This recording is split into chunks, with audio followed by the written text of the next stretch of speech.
Hello friend, इस blog में मैं आपको बताने वाली हूँ ये है अहमदाबाद एक्सप्रेस S1 का डब्बा। इसमें भीड़ देखो, पहले मैंने सुना था कि पैर रखने के लिए जगह नहीं होती है, लेकिन ये आज मैंने पहली बार देखा, क्योंकि मैं विदाउट रिजर्वेशन कहीं भी जाना अवॉइड ही करती हूँ। लेकिन उस दिन अचानक मुझे आना पड़ा। 21 तारीख की बात है ये। हम भोपाल इटारसी से भुसावल के लिए चढ़े थे, तो एक मोहतरमा ने मुझे, उनका एक सीट था S1 में जो वो S2 में बैठी हुई थी, उन्होंने दे दी। तो मैंने बड़े दिल से उन्हें थैंक यू बोला।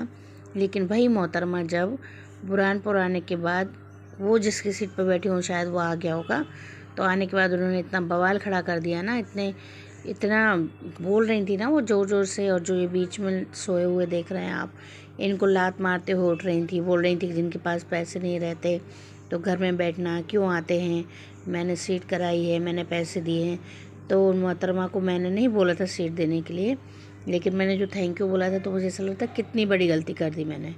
और मैं उनको बार बार समझा रही थी पैसे का रोब नहीं, आज पैसे दे के भी सीट नहीं मिलती है, ये पैसे देने के लिए तैयार होंगे लेकिन नहीं। लेकिन क्या मजबूरी होगी किसकी, जो वो इस तरह से जा रहे हैं। तो दूसरों की मजबूरियाँ समझना चाहिए लोगों को, उनको समझना चाहिए था।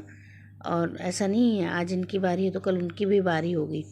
पैसे हमेशा काम नहीं। जो ये बार बार पैसों का घमंड दिखा के आपने जो बीच में सोए लोगों को लात मारी है, तो इनके दिल से दुआएं नहीं निकली होंगी आपके लिए, है ना। बेचारे कितने दूर से काम कर कर के कैसे कैसे आते हैं, इनकी मजबूरियाँ भी कभी समझना आपको, है ना। आएगा आपके पास, कर्मा इस बैक, आपके पास भी ये दिन वापस आएंगे। और जितने लोग बैठे हैं उनके मन से भी यही निकला होगा। तो दुआएं कमाइए, है ना। पैसे तो हर कोई कमा लेता है। ये ब्लॉग में इसलिए डाल रही हूँ कि जो जिनका रिजर्वेशन रहता है ना, तो वो अपने बाप की सीट जो समझ के बैठ जाते हैं, जो कॉपरेट करने के लिए तैयार नहीं होते, ये उन सभी के लिए है कि भाई थोड़ा थोड़ा पर कोई ख़रीद नहीं लेता है ट्रेन, किसी को ख़रीद के रहने रहता है।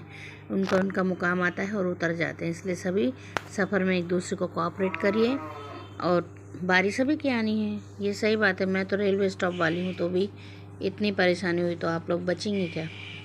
और ये बात है 21 नवंबर 2024, इटारसी से भुसावल आ रही थी। जो भी लोग होंगे डिब्बे में, उनको पता है वो मोहतरमा कितनी ख़तरनाक थी और कितना ख़तरनाक बोल रही थी। तो समझो, एक दूसरे को समझ के चलेंगे तो अच्छा रहेगा, नहीं तो ठीक है। और आएगा उनका कर्मा वापस आएगा, मेरे दिल से भी यही निकला था। और अगर वो देखेंगी तो उन्हें ये समझ में आएगा कि उन्होंने क्या किया है, क्यों परेशानी। बाय बाय, मिलती